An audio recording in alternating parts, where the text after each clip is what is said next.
We should know how to handle, not only how to handle the success, how to handle the failures. Particularly you are in the management environment, Wharton. I want the young people to understand how to manage the failure. Because any task you do, you have to come across problem. Problem should not become the captain of the individual or the project chief. The project chief should become the captain of the problems and defeat the problem and succeed. Learning gives creativity. Creativity leads to thinking. Thinking provides knowledge. Knowledge makes you great. History has proven that those who dare to imagine the impossible are the ones who break all the human limitations. In every field of human endeavor, whether science, medicine, sports, arts or technology, the names of the people who imagined the impossible are engraved in our history. By breaking the limits of their imagination, they change the world. You take C.V. Raman, you take Newton, you take Einstein, you take Chandrasekhar. By breaking the limits of their imagination, they change the world.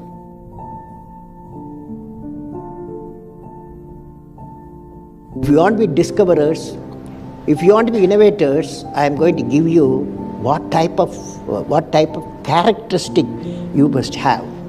Invention and discoveries have emanated from creative minds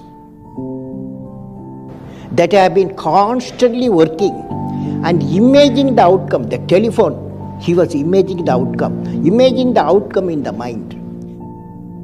With the imaging and constant effort, all the forces of the universe work for that inspired mind, thereby leading to invention discoveries. Sir, I would like to hear from you a few tips for the upcoming generation to succeed in life. Well, succeeding life, I have already told you. Yes, sir. You have to do 4 things, okay? Number 1, great aim. Great aim. I will have great aim. I will have great aim. I will continuously acquire knowledge. Continuously acquire knowledge. Oh, I will do hard work. I will do hard work. I will persevere.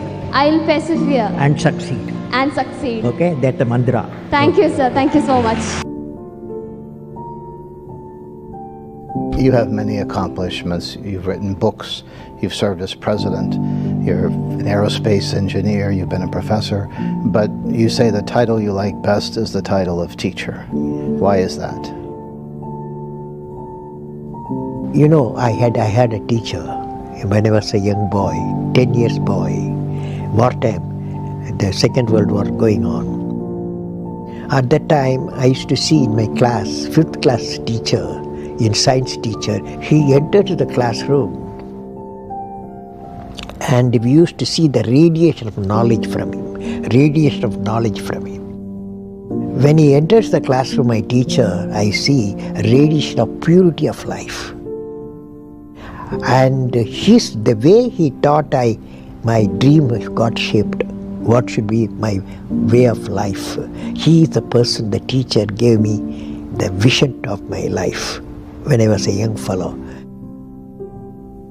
Now a teacher has got a fantastic opportunity to grow minds, to enrich the minds and give the dreams to the young people and nurture the dreams with them, and they will become a great human being. Sometime they will become better than you, but better than the teacher.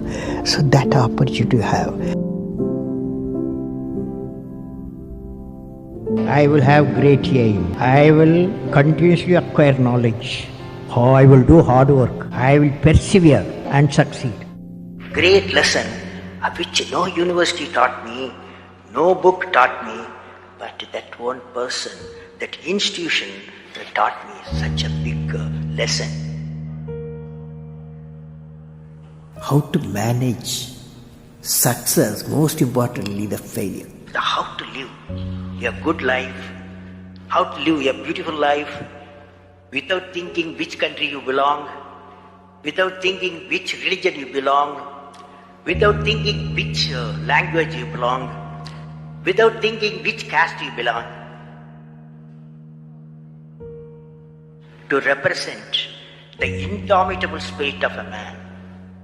Wherever there is indomitable spirit of man, the man succeeds, the woman succeeds, the village succeeds, the state succeeds, the country succeeds, the world succeeds. The indomitable spirit. Sri Dhirubhai Ambani has a mission and a great entrepreneur who had seen successes. For success, any mission, what we need is indomitable spirit. Let us study the characteristics of an indomitable spirit. It has two components. Indomitable spirit has got two components. The first component is that there must be a vision leading to higher goals of achievement.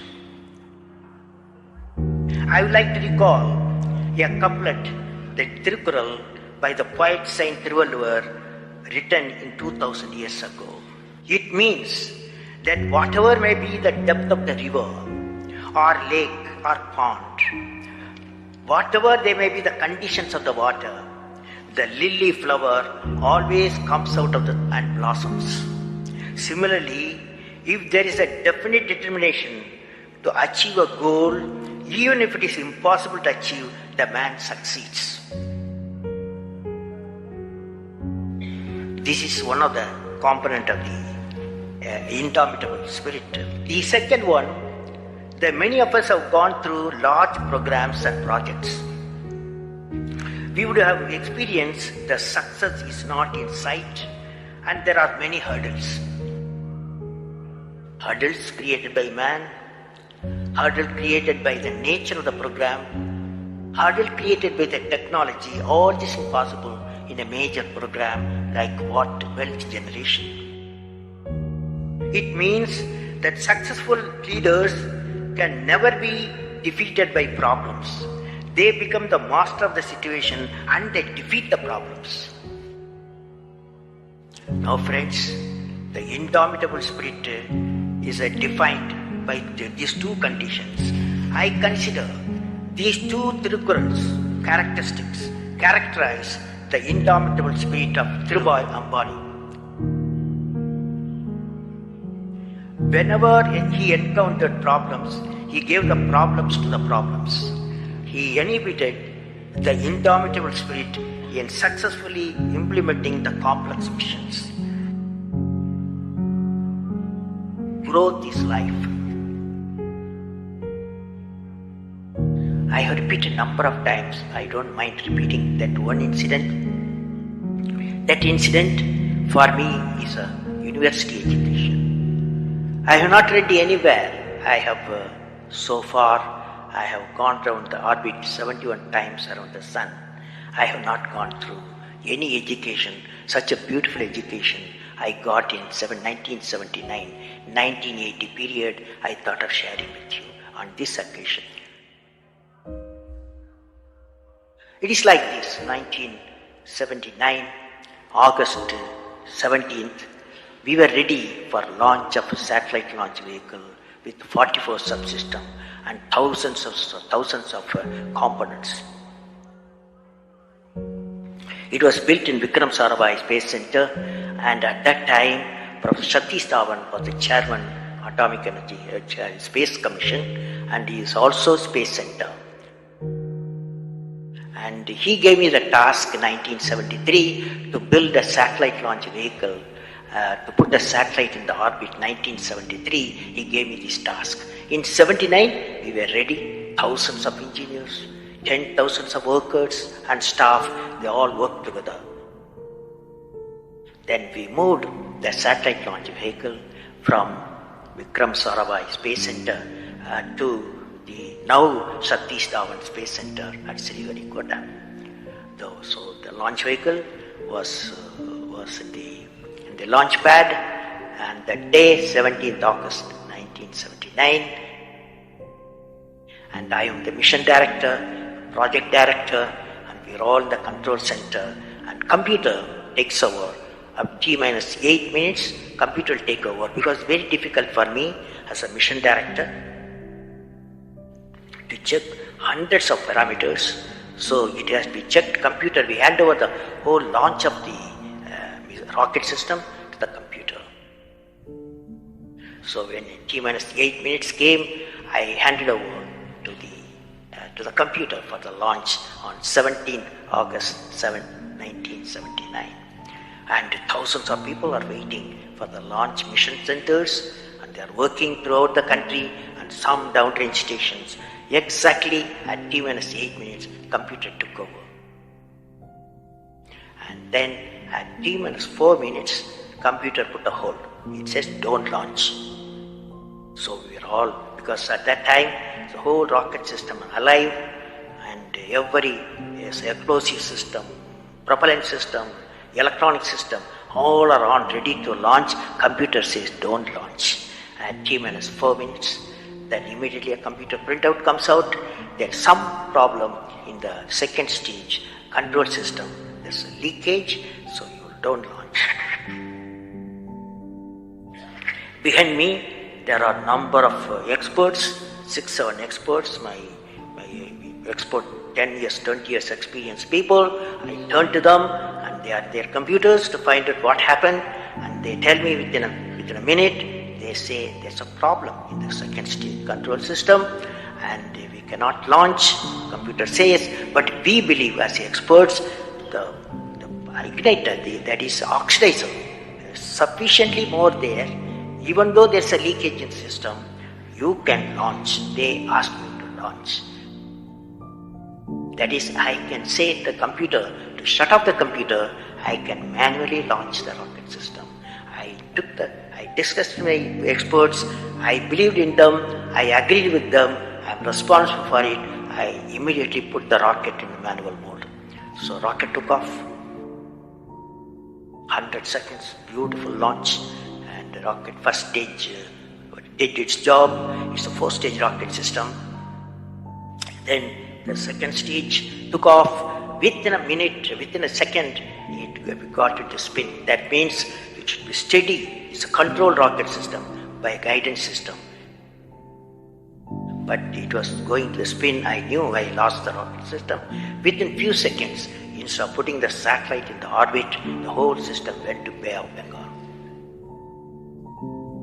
So it was a failure.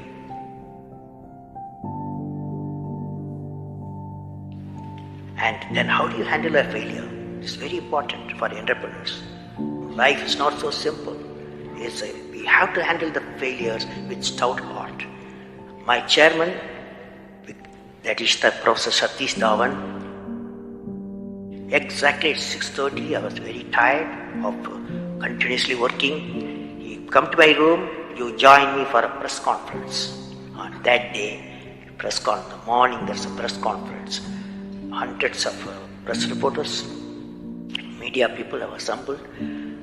Just Professor Dhawan told me, Satish Dhawan told me, I am going to handle the press conference. You are going to come with me. He took me there. And there was a press, the national press, international press. They asked a lot of questions. How can you put 20 crores in Bay of Bengal? One guy asked. And like that, so many serious questions. After all, people will ask questions, the people's money.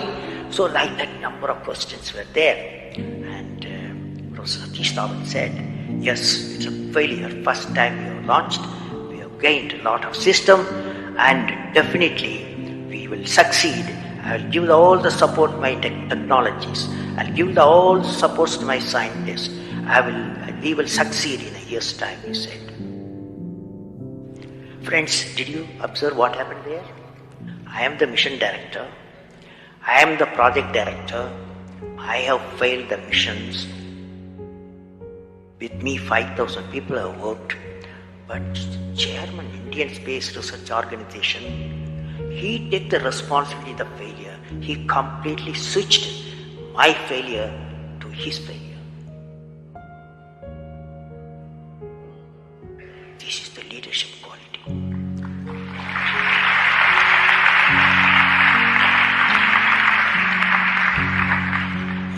Exactly after 1 year, that is 18th July 1980, we go to the launch pad and the countdown starts. T-minus 8 minutes I hand over to the computer. Computer checks out. First stage, it initiates the rocket system. First stage gives the required velocity. Second stage gives the required velocity. Third stage gives the required velocity. And fourth stage required the escape velocity for the put the satellite in the orbit. I am seeing in front of me what is the performance taking place. I took the microscope, I put the mic, I announced all the station. Here is your mission director. The satellite is in the orbit and we congratulate you, I told them. Now that's not the important, that's one of the important things happened. But after 30 minutes, Vikram Satish Dhawan called me. Go for press conference, you conduct the press conference, he said. Can you see the significance? Failure he took it, success he gave me to my team. This is a great lesson. It's a great lesson.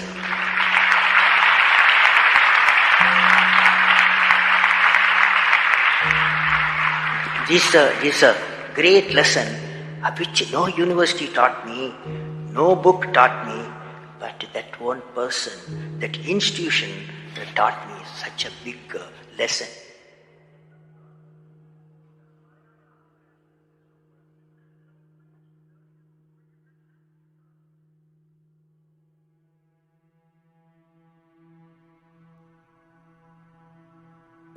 We say in India, where there is righteousness in the heart, there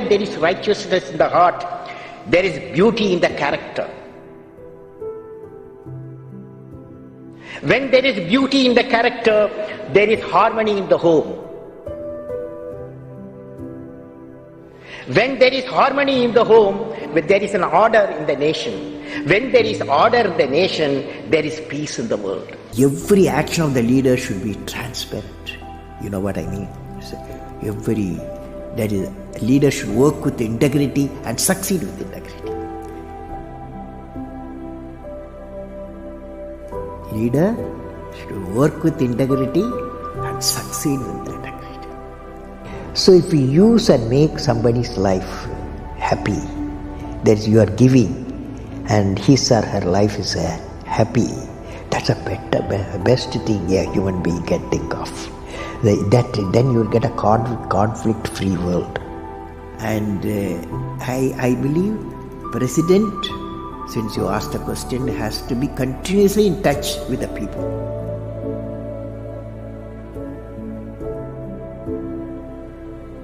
I have a feeling, whenever I give something, I feel happy. You see, this is you try. That whatever you may have knowledge, you have sometimes better economy you may have, better because sometimes you have a kind words you can have.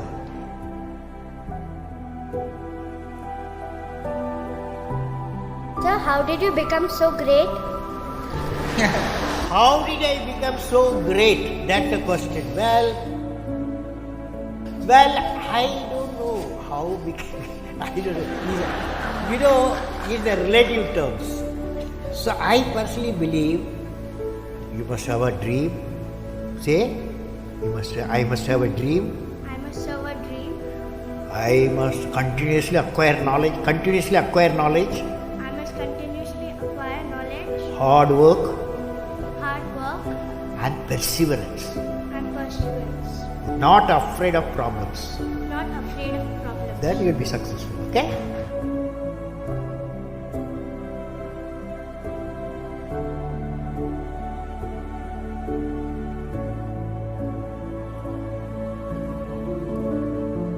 What did I learn from the youth of 11 million people?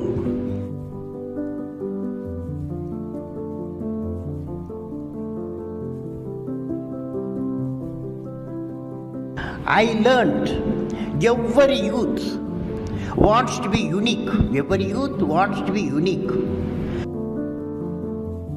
That is you. Every youth wants to be unique. That is you. But the world around you is doing its best day and night to make you just everybody else.